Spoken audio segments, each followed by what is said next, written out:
Entrevista Venevisión. Líder en opinión. Por tu canal independiente, Venevisión. Muchísimas gracias por acompañarnos en Entrevista Venevisión. Ya estamos listos para iniciar nuestra conversación con la invitada del día de hoy. Ella es Lady Gómez, diputada ante la Asamblea Nacional en representación de la Unidad. Gracias por estar con nosotros. Buenas, gracias a ustedes por el espacio. Muy importante la expectativa que había en torno a las protestas convocadas por la Mesa de la Unidad Democrática el día de hoy, que luego también fue otra convocatoria por parte del Partido Socialista Unido de Venezuela, lo que anticipaba un día de hoy como un poco convulsionado en cuanto a las manifestaciones en la calle frente a las sedes del Consejo Nacional Electoral.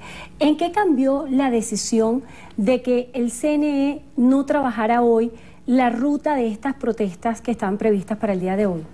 Bueno, la primera interpretación que debemos dar allí es que el CNE está mostrando temor a una respuesta legítima que tiene que darle al pueblo, una respuesta legítima porque el pueblo está exigiendo la activación de un mecanismo constitucional para cambiar la crisis que estamos viviendo los venezolanos. Y el CNE, al no laborar hoy, al negarse a la posibilidad de recibir las peticiones que se iban a llevar a todas las sedes regionales, no está más que denegando justicia, denegando un procedimiento que está plasmado en la Constitución y diciéndole al pueblo venezolano que no tienen la disposición de cumplir con la ley. ¿Cuál es el balance que se puede hacer a esta hora de lo que la oposición ha denominado como una jornada pacífica, pero el presidente Maduro el día de ayer, él decía que eran unas jornadas que tenían por detrás solapado la violencia? Bueno, recordemos que en este momento el gobierno nacional no tiene otra herramienta en su mano más que diseñar laboratorios donde muestre violencia, donde muestre represión, y pues del gobierno no podemos esperar lo contrario, porque ante la falta de afecto del pueblo venezolano, lo único que le queda en las manos es la represión y la violencia. Evaluar la toma de las sedes regionales del CNE, hay que decir que el pueblo venezolano sigue comprometido a pesar del amedrentamiento, de la represión. En San Cristóbal, en el estado Táchira, a pesar de que el clima no ayudó, de que llovió muchísimo, salieron representantes de la sociedad civil de diversos municipios del estado y fueron hasta la sede regional del CNE en San Cristóbal a exigirle al CNE que dé las pautas legítimas que establece la Constitución con respecto al referendo. Ahora bien, ¿qué podemos decirle al gobierno? Primero, que nosotros no estamos en una competencia mediática para ver si son ellos más, si somos menos. Sencillamente eso lo vamos a demostrar el día que vayamos a una consulta electoral, la cual el gobierno hasta estos momentos le tiene mucho temor, porque todas estas perturbaciones, todas estas dilaciones que se han venido dando en el procedimiento administrativo de la activación del referendo, no tiene otra interpretación distinta al temor, al inmenso temor que tiene el gobierno de ir a una consulta electoral,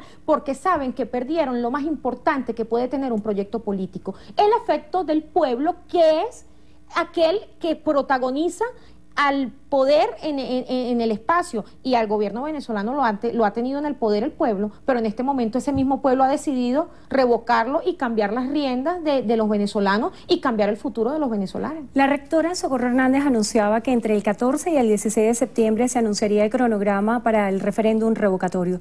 ¿Cuáles son las expectativas que tienen ante este anuncio?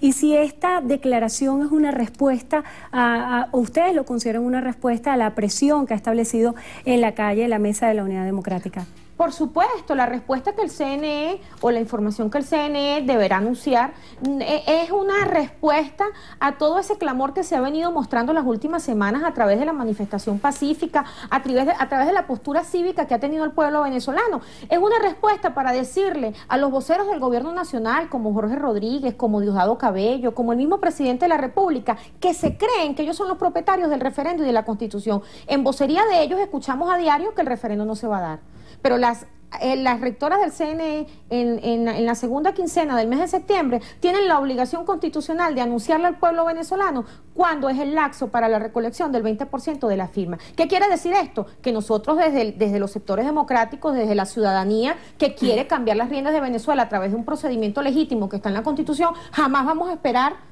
que Diosdado Cabello diga que el referendo se va a dar. Jamás vamos a esperar que Jorge Rodríguez reconozca un derecho legítimo como es el referendo. Esto es un mensaje para que la sociedad venezolana no se sorprenda cuando escucha las declaraciones de los representantes del gobierno nacional, porque es que de parte de ellos existe un inmenso temor, porque están a un paso de perder el poder nacional que han venido conservando por 18 años, haciéndole al país el mayor daño y el daño más histórico que han vivido los venezolanos, porque en toda mi vida, yo soy una mujer de una edad contemporánea, en toda mi vida, en mi noción de vida, yo nunca había visto tanta hambre, tanta crisis y tanta miserableza en la vida, en el día a día de los venezolanos. Y cuando digo miserableza es porque los venezolanos estamos viviendo en condiciones miserables. ¿Por qué? Porque estamos mendigando hasta un paquete de harina para poder llevar una arepa al comedor de nuestros hijos. ¿Cuál sería el escenario para la oposición venezolana de no llevarse a cabo este evento electoral como ustedes han anunciado este año? Este evento electoral sí se va a llevar a cabo este año porque primero no es una decisión del gobierno y segundo es un derecho legítimo que está exigiendo el pueblo. Y cuando el pueblo habla, el pueblo tiene la razón. Yo siempre coloco como referencia el proceso electoral del 6 de diciembre. Nosotros nunca escuchamos a ningún vocero del gobierno nacional decir que ellos iban a perder la consulta electoral del 6 de diciembre. Y la realidad fue que el pueblo decidió. De la misma manera, el pueblo este año va a decidir a través de ¿qué? A través de mecanismos legítimos y no a través de los mecanismos que el gobierno quiere mostrar. ¿Qué muestra el gobierno? El gobierno muestra laboratorios y estrategias de represión, diseña golpes de estados, se inventa todas las semanas un cuento, utilizan la represión y las detenciones arbitrarias, vinculan a personas que no tienen absolutamente ningún tipo de acciones ilegales con situaciones ilegítimas, reprime a la gente. En la semana pasada escuchábamos al diputado Diosdado Cabello decir que a Caracas no entraba ni salía nadie. ¿Y qué se demostró? Que el pueblo no le tiene miedo a la vocería de este señor y que el pueblo está dispuesto a defender el futuro del país, no a defender los intereses personales de ciertos personeros gubernamentales, a defender el futuro del país, porque sencillamente las madres venezolanas quieren ver el desarrollo de sus hijos en este país y no quieren seguir viendo que sus hijos tengan que abandonar Venezuela para buscar un futuro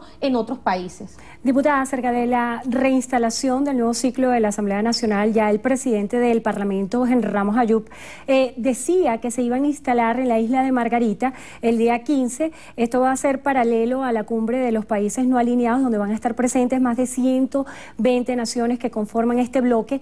¿Cuál es el espíritu de la instalación de las sesiones y de la presencia de la Asamblea en la isla de Margarita para esta fecha? Bueno, esto no tiene más que otra intención que decirle a todas aquellas poblaciones que están defendiendo el referendo. Recordemos que la semana pasada, el día viernes, se presentó un evento donde la población de Villarrosa le reclamaba al presidente, le exigía al presidente que permitiera la realización del referendo a través de un cacerolazo, ¿sí? Y pues el gobierno está tratando de ver que esto ha sido pues una acción bélica, salir con una olla y una cuchara a reclamar que se respeten los derechos constitucionales. Nosotros, en apoyo a esa población valiente que con coraje salió como una comunidad que le duele el país a defender el futuro de los venezolanos, pues nosotros vamos a ir como contralores del Estado, porque los diputados somos contralores del Estado, vamos a ir como dirigentes, como contralores, pero primero como venezolanos que nos duele lo que le pase a Venezuela, a acompañar en una gestión de solidaridad con el pueblo de Villarrosa e iniciar nuestro periodo parlamentario en Por la Mar para decirle al gobierno que el pueblo no está solo, que el pueblo tiene hombres y mujeres que estamos dispuestos a seguir representándolos, a seguir acompañándolos y no vamos a abandonar bajo ninguna circunstancia ni bajo ninguna estrategia política gubernamental al pueblo que está desesperado en la calle. También el día 1 de septiembre, en conjunto a este evento, la toma de Caracas, el presidente Nicolás Maduro anunció que tenía listo el decreto para eliminar la inmunidad parlamentaria. ¿Cuáles han sido los análisis, cuáles han sido las lecturas que ustedes como diputados ante el Parlamento han dado a esta posibilidad? Bueno, primero la interpretación que nosotros le damos de que esta amenaza salga de Nicolás Maduro nosotros damos una interpretación allí política. Recordemos que Nicolás Maduro, aparte de tener al pueblo en la calle exigiendo revocatorio, tiene a un partido que se llama PSUV, también con muchísimas divisiones, y mientras Nicolás Maduro, cada vez que sale, lo que hace es entorpecer el futuro de los venezolanos cuando declara una medida. Por otro lado está Diosdado Cabello, que está en campaña nacional, esperando a ver que en el momento que se revoque Nicolás, él pudiera ser un posible candidato. Entonces, esto a Nicolás lo tiene desestabilizado, y él tiene que hacer una competencia en el término del radicalismo. Y si Diosdado anda en el país diciendo que no va a aceptar el referendo, pues es un efecto que él diga que va a quitar la inmunidad parlamentaria para ver cuál de los dos es más radical, es más sectario y amedrenta más. Existen posturas constitucionales que indican, posturas constitucionales normativas legítimas, constitucionales con rango incluso internacional, donde existe reconocimiento internacional a lo que es la inmunidad parlamentaria. Incluso vemos a un jurista que ha venido sentado al lado del gobierno por mucho tiempo, que hoy respecto al tema de la inmunidad parlamentaria le dice al gobierno que no es posible hacerlo. Un jurista que ha venido siendo muy aliado del gobierno. Entonces, más allá de los criterios políticos, nosotros estamos convencidos en lo que establece la Constitución de la República Bolivariana de Venezuela. Y la Constitución de la República Bolivariana de Venezuela dice que la inmunidad no se la dio a los diputados Nicolás Maduro, la inmunidad se la brindó a los diputados, el pueblo venezolano, el 6 de diciembre. Y es el pueblo quien puede determinar en qué momento la Asamblea puede levantar o allanar la inmunidad parlamentaria. Diputada, vamos a revisar las consultas que hace la audiencia. Nacho Herrera pregunta, ¿por qué la MUD continúa sus presiones violentas si ya el CNE dijo que la última semana de octubre va lo de las firmas?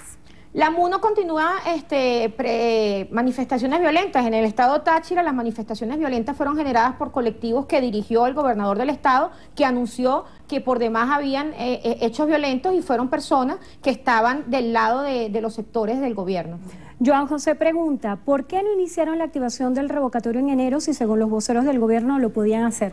La activación del revocatorio es un clamor de todo el pueblo venezolano. Se presentaron varias propuestas en la mesa, y la propuesta que tuvo más auge dentro del sentimiento popular fue el referendo. Nosotros no podíamos tomar una decisión unilateral. El pueblo fue quien le dio vida al referendo. Mario Álvarez pregunta, ¿cómo hace un padre de familia para comprar comida del mes, los útiles escolares y el uniforme con el sueldo mínimo? Por eso es que justamente nosotros no podemos abandonar la lucha de la calle, la lucha de la manifestación cívica y pacífica, porque no estamos pensando en lo individual, estamos pensando en un colectivo que a esta hora, donde ya es mediodía, hay muchas madres que no le han dado desayuno a sus hijos y que están pensando cómo van a hacer para que sus hijos se acuesten hoy sin una arepa en el estómago. ¿Cuál es la situación en Táchira en la actualidad en torno al tema de los alimentos, que fue un tema de una crisis bien aguda, en particular en un momento del año? Bueno, la situación en Táchira cada día es más crítica, pero ahora vemos cómo el gobierno hace negocios con el hambre del pueblo. En el Táchira se están haciendo negocios con el hambre del pueblo. La frontera no está abierta, la frontera sigue cerrada. Lo que existe es un canal humanitario para que pueda existir el paso peatonal de venezolanos hacia Colombia en busca de alimentos y de medicina. Pero ante esta realidad donde los tachirenses todos los días están desesperados por falta de alimentos y medicina, pues sencillamente el gobierno, a través de la representación del gobernador del estado Táchira, ha venido haciendo una evasión fiscal a lo que es los intereses del fisco nacional.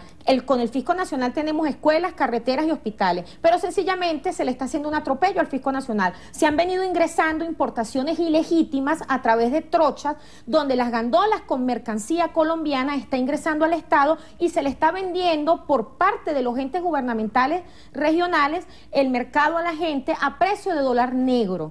¿Eso qué priva? Priva primero la activación de la economía formal, porque las aduanas siguen cerradas y están ingresando la mercancía por las trochas. Se están evadiendo los impuestos fiscales que deberían estar ingresando al fisco nacional. Pero aparte de eso, se le está privando la posibilidad al productor venezolano de que tenga la capacidad en términos de importación de darle alimentos a los venezolanos con unos precios mucho más económicos. Yo quisiera preguntarle al gobernador del estado Táchira, ¿cómo hace un padre de familia que gana un sueldo mínimo para comprar un jabón de baño en 3.000 bolívares? ¿O cómo hace un padre de familia para comprar un kilo de azúcar en 2.000 bolívares? Eso es lo que está sucediendo en el Táchira a esta hora. Bueno, le damos las gracias a la diputada Lady Gómez, diputada ante la Asamblea Nacional en representación de la Unidad. Gracias por estar con nosotros hoy en Entrevista a Venevisión, y gracias a ustedes también por habernos acompañado.